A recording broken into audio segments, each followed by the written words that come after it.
महाराष्ट्रातली महत्त्वाची शिखरे आणि त्यांची ठिकाणे आपल्याला पाहिजेत. तर सर्वात पहिले आहे कर्नाळा. कर्नाळा हा शब्दच मुळात कर्ण या शब्दापासून तयार झाला. कर्ण म्हणजे कानासारखा आकार आहे या शिखराचा.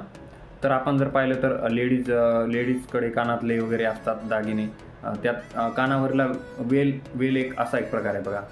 त्यावरून आपण कर्नाळा कान यावरून लक्षात ठेवतो. पनवेलचा पनवेल, ठीक आहे. कर्नाळा कुठे? पनवेल आहे.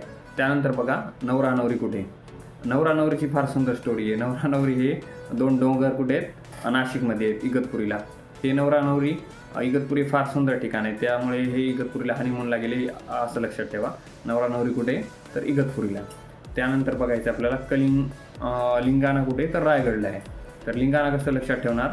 तर रायगडला खूप सारे कलिंगड आहेत. कलिंगड रायगडचं गड लक्षात ठेवा आणि लिंगाणाचं कलिंगड. लिंगाणा रायगड. त्यानंतर सर्वात शेवटचं मांगी तुंगी, सर्वांना माहिती आहे. देवीचं वगैरे ठिकाण हे नाशिकला आढळते. Thank you so much.